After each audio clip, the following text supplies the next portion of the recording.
ನನಗೆ BS ಯಡಿಯೂರಪ್ಪ ಮೋಸ ಮಾಡಿದ್ದಾರೆ. ನನ್ನ ಮಗನಿಗೆ ಟಿಕೆಟ್ ಕೊಡಿಸಿ ಗೆಲ್ಲಿಸ್ತೀನಿ ಅಂತ ಹೇಳಿದ್ರು. ಈಗ ಕೇಳಿದ್ರೆ ಎಲ್ಲ ವರಿಷ್ಠರಿಗೆ ಬಿಟ್ಟಿದ್ದು ಅಂತ ಹೇಳ್ತಿದ್ದಾರೆ. ಯಡಿಯೂರಪ್ಪ ವಿರುದ್ಧ KS ಈಶ್ವರಪ್ಪ ವಾಗ್ದಾಳಿ ನಡೆಸಿದ್ದಾರೆ. ಈಗ ಮಗನನ್ನ MLC ಮಾಡ್ತೀನಿ ಅಂದ್ರೆ ಹೇಗೆ ನಂಬಲಿ ನಾನು ಅನ್ನೋ ಪ್ರಶ್ನೆ ಅವರು. ಶೋಭಾ ಕರಂದ್ಲಾಜೆ ಮತ್ತೆ ಜಗದೀಶ್ ಶೆಟ್ಟರ್ಗೆ ಟಿಕೆಟ್ ಕೊಟ್ಟಿದ್ದು ಟಿಕೆಟ್ ಕೊಡಿಸಿದ್ದು ಯಡಿಯೂರಪ್ಪ. ಅವರಿಗೆ ಕೊಡಿಸಿದ ಹಾಗೆ ನನ್ನ ಮಗನಿಗೂ ಕೊಡೋದಕ್ಕಾಗಲ್ವಾ?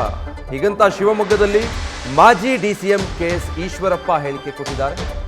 ಇದಕ್ಕೆ ಸಂಬಂಧಪಟ್ಟ ಹಾಗೆ ಮಾಜಿ DCM KS ಈಶ್ವರಪ್ಪ ಅವರನ್ನು ನಮ್ಮ ಶಿವಮೊಗ್ಗದ ಪ್ರತಿನಿಧಿ ಪ್ರಸನ್ನ ಮಾತಾಡಿಸಿದ್ದಾರೆ.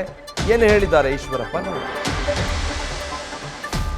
ಲೋಕಸಭಾ ಕ್ಷೇತ್ರದ ಅಭ್ಯರ್ಥಿಯಾಗಿ ಕಣಕ್ಕಿಳಿಬೇಕು ಅಂತ ನಿರ್ಧರಿಸಿದಂಥ KE ಕಾಂತೇಶ್ ಅವರ ಒಂದು ನಿರ್ಧಾರಕ್ಕೆ ಹೈಕಮಾಂಡ್ ಈಗ ಏನು ಒಪ್ಪಿಗೆ ನೀಡಿಲ್ಲ. ಈ ಹಿನ್ನೆಲೆಯಲ್ಲಿ ಈಶ್ವರಪ್ಪನವರು ಕೂಡ ಬೇಜಾರಾಗಿದ್ದಾರೆ. ಬನ್ನಿ ಅವ್ರ ಜೊತೆ ಮಾತಾಡೋಣ. ಸರ್, ಮೊದಲನೇದಾಗಿ ಇಂಥ ಒಂದು ಸಂದರ್ಭ ಬರುತ್ತೆ ಅಂತ ನೀವು ನಿರೀಕ್ಷೆ ಮಾಡಿರಲಿಲ್ಲ. ನನ್ನ ಮಗನಿಗೆ ಯಡಿಯೂರಪ್ಪನವರು ಟಿಕೆಟು ಕೊಡಿಸ್ತೀನಿ, ನಾನು ಕ್ಷೇತ್ರ ಓಡಾಟ ಮಾಡಿ ಗೆಲ್ಲಿಸ್ತೀನಿ ಅಂತ ಹೇಳಿದ್ಮೇಲೆ ನಾನು ನಂಬಿದ್ದೆ. ಹಾಗಾಗಿ ಮೋಸ ಆಯಿತು ಯಡಿಯೂರಪ್ಪನವರಿಂದ. ಹಾಗಾಗಿ ಇರಲಿ, ನೋಡೋಣ ಏನು ಮಾಡೋದು.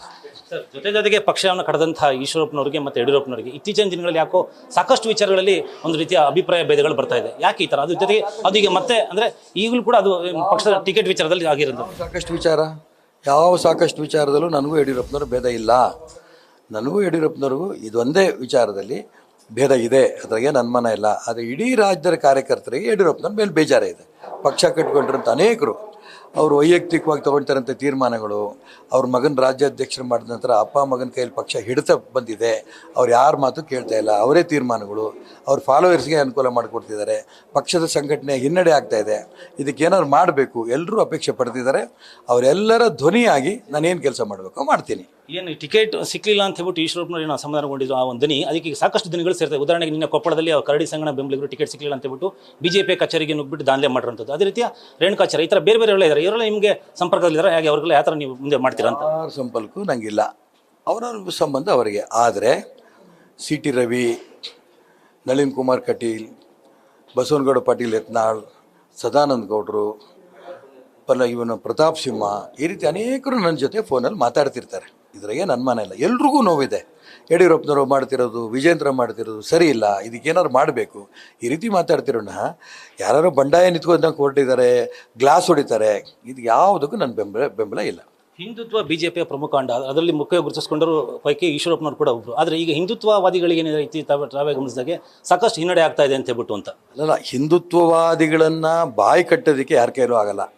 ನಮ್ಮ ವಿಚಾರ, ನಮ್ಮ ಸಿದ್ಧಾಂತ ಇದನ್ನು ನಾವು ಮುಂದುವರ್ಸ್ಕೊಂಡು ಹೋಗರೆ ತಾತ್ಕಾಲಿಕವಾಗಿ ಅವ್ರಿಗೆಲ್ಲರೂ ಕೂಡ ಬೇಸರ ಆಗಿರೋದು ಹೌದು. ಅದನ್ನ ಹೆಂಗೆ ಸರಿ ಮಾಡಬೇಕು ಅನ್ನೋದನ್ನು ದೊಡ್ಡವ್ರ ಜೊತೆ ಕೂತು ಚರ್ಚೆ ಮಾಡಿ ರಿಪೇರಿ ಮಾಡ್ತೇವೆ. ಸರ್, ನಿನ್ನೆ ತಾವು ಕೂಡ ಬೆಂಗಳೂರಿಗೆ ಭೇಟಿ ಮಾಡಿದ್ರಿ, ಒಂದು ಭೇಟಿ ನೀಡಿದ್ರೆ. ಆ ಸಂದರ್ಭದಲ್ಲಿ ಸಾಕಷ್ಟು ಜನ ಪಕ್ಷದ ಪ್ರಮುಖರು ನಿಮ್ಮನ್ನು ಭೇಟಿ ಮಾಡಿದ್ದಾರೆ. ಅದ್ರ ಜೊತೆಗೆ ಇದ್ರ ನಡುವೆ ಯಡಿಯೂರಪ್ಪನವರು ಕೂಡ ಹೇಳಿದರೆ ಡೆಲ್ಲಿ ಮಟ್ಟದಲ್ಲಿ ತಮ್ಮ ಮಗನಿಗೆ ಒಂದು ಟಿಕೆಟ್ ಕೊಡುವಂಥ MLC ಮಾಡುವಂಥ ಒಂದು ಪ್ರಯತ್ನ ನಡೀತಿದೆ, ಅದರ ಅಸಮಾಧಾನ ಸರಿಯಾಗತ್ತೆ ಅಂತ ಹೇಳ್ಬಿಟ್ಟು ಅಂತ. ಅಲ್ಲರೇ, ಮನೆಗೆ ಹೋದಂಥ ಸಂದರ್ಭದಲ್ಲಿ ಕಾಂತೇಶಿಗೆ ಆಶೀರ್ವಾದ ಮಾಡಿ ನಿನಗೆ MP ಟಿಕೆಟ್ ಕೊಡಿಸ್ತೇನೆ, ಹಾವೇರಿ ಕ್ಷೇತ್ರದಲ್ಲಿ ನಾನೇ ಓಡಾಟ ಮಾಡಿ ಗೆಲ್ಲಿಸ್ತೇನೆ ಅಂತ ಹೇಳಿ ಮೋಸ ಮಾಡಿ ಈಗ ನಾನು ಮತ್ತೆ MLC ಮಾಡ್ತೀನಿ ಅಂದರೆ ನಂಬಲ್ಲ ಅವ್ರನ್ನ. ನನಗೆ ಕ್ಲೀನ್ ಚಿಟ್ ಸಿಕ್ತು ಕೇಸ್ ಬಿದ್ದಾಗ. ಆ ಸಂದರ್ಭದಲ್ಲಿ 2-3 ದಿನದಲ್ಲಿ ಈಶ್ವರಪ್ಪನ ಮತ್ತೆ ಮಂತ್ರಿ ಮಾಡ್ತೀವಿ ಅಂತ ಹೇಳಿ ಟರ್ಮ್ ಮುಗಿಯೋ ತನಕ 6 ಸೀಟ್ ಖಾಲಿ ಇದ್ದರೂ ಮಂತ್ರಿ ಮಾಡಲಿಲ್ಲ. ಬರೀ ಸುಳ್ಳು ಹೇಳ್ಕೊಂಡು ಬಂದಿದ್ದಾರೆ, ಮೋಸ ಮಾಡ್ಕೊಂಡು ಬಂದಿದ್ದಾರೆ ಅವರು. ಇರಲಿ, ನಾನೇನು ಅದ್ರ ಬಗ್ಗೆ ಹೆಚ್ಚಿಗೆ ಮಾತಾಡೋಕ್ಕೆ ಇಷ್ಟಪಡಲ್ಲ. ನಿನ್ನೆ ನೀವು ಕೂಡ ಬೆಂಗಳೂರಿಗೆ ವಿಸಿಟ್ ಮಾಡಿದ್ರೆ, ಅದೇ ರೀತಿ ಶೆಟ್ಟರ್ ಕೂಡ ನೀನು ಯಡಿಯೂರಪ್ಪನವ್ರು ಕಂಡುಬಿಟ್ಟು ಮಾತುಕತೆ ನಡೆದ್ರು. ಆ ಒಂದು ಇದರಲ್ಲಿ ಅವರಿಗೆ ಬೆಳಗಾಮನ್ನು ಕಾಯಂ ಮಾಡಿರೋಂಥದ್ದು. ಅಂದರೆ ನೀವು ಹೇಳಿದ್ರ ಪ್ರಕಾರ ಅವ್ರಿಗಾಗತ್ತೆ, ನನಗಾಗಲ್ಲ ಅಂತ ಹೇಳ್ಬಿಟ್ಟು ಅಂತ. ಇಲ್ಲ, ಗೊತ್ತಿಲ್ಲ ಅವರಿಗೆ. ಶೆಟ್ಟರ್ಗೆ ಯಾಕೆ ಮಾಡಿದ್ರು ಬಿಟ್ಟರು ಯಡಿಯೂರಪ್ಪನವ್ರಿಗೆ ಗೊತ್ತಿಲ್ಲ, ನನಗೆ ಗೊತ್ತಿಲ್ಲ ಯಾಕೆ ಮಾಡಿದ್ರು ಅಂತ. ಆದರೆ ಅವ್ರು ಹೇಳ್ತಾರಲ್ಲ, ಕಾಂತೇಶನ್ ಟಿಕೆಟ್ ತಪ್ಪಿಸಿದ್ದು ನಾನಲ್ಲ ಕೇಂದ್ರದವರು ಅಂತ. ಶೆಟ್ಟರ್ ಕೊಟ್ಟಿದ್ದಾರು ಅವರೇ ಕರೆದು ಅವರೇ ಶೆಟ್ಟರ್ಗೆ ಒಪ್ಪಿಸಿ ಬೆಳಗಾಂಗೆ ಆಗಬೇಕು ಅಂತ ತೀರ್ಮಾನ ಹಂಗೆ ತೊಗೊಂಡ್ಮೇಲೆ ಕಾಂತೇಶಿಗೆ ಯಾಕೆ ತಪ್ಪಿತು? ಯಾರೂ ಬೇಡ ನನಗೆ ಚಿಕ್ಕಮಗಳೂರಿಗೆ ಶೋಭಾ ಬೇಡ, ಗೋ ಬ್ಯಾಕ್ ಅಂತ ಕೂಗಿದಂಥ ಕಾರ್ಯಕರ್ತರನ್ನು ಎದುರಿಸ್ಲಾರ್ದೇನೆ, ಅಲ್ಲಿ ಟಿಕೆಟ್ ಕೊಡ್ಸೋಕ್ಕಾಗ್ದೇನೆ ಇದು ಬೆಂಗಳೂರು ಉತ್ತರಕ್ಕೆ ತೊಗೊಂಡೋಗಿ ಸದಾನಂದ ಗೌಡರು ಎದುರಿಗೆ ನಿಲ್ಲಿಸ್ತಾರಲ್ಲ, ಯಾವ ನ್ಯಾಯ ಇದು? ಯಾರು ಮಾಡಿದ್ದಂಗಾರೆ? ಕೇಂದ್ರದವ್ರನ್ನು ಹೋಗಿದ್ದೀರಾ? ಶೋಭಾ ಅಲ್ಲೋಗಿ ಕೂತ್ಕೊಂಡಿದ್ದೀರಾ? ಇವರ ತಾನೇ ಶೋಭನ್ ಪರವಾಗಿ ಹಠ ಹಿಡಿದು ಟಿಕೆಟ್ ಕೊಡಿಸಿದ್ದು. ಅವ್ರಿಗೆ ಬೇಕಾದವರಿಗೆ ಹಠ ಹಿಡಿದು ಟಿಕೆಟ್ ಕೊಡಿಸ್ತಾರೆ. ಈ ಹಿಂದುತ್ವವಾದಿಗಳಿಗೆಲ್ಲ ನೋವಾಗಿದೆ. ಸರ್, ಇವತ್ತು ನಿಮ್ಮ ಬೆಂಬಲಿಗರು ಅಂದರೆ ರಾಷ್ಟ್ರಭಕ್ತರದ ಒಂದು ಸಭೆ ಆಯೋಜನೆ ಆಗಿದೆ. ಆ ಸಭೆ ಕೂಡ ಸಾಕಷ್ಟು ಕುತೂಹಲ ಮೂಡಿಸಿದೆ. ಆ ಒಂದು ಸಭೆಯ ಮುಂದಿನ ನಿರ್ಧಾರಗಳಲ್ಲಿ ಏನು ನಿಮ್ಮ ಪಾತ್ರ ಅಂತ?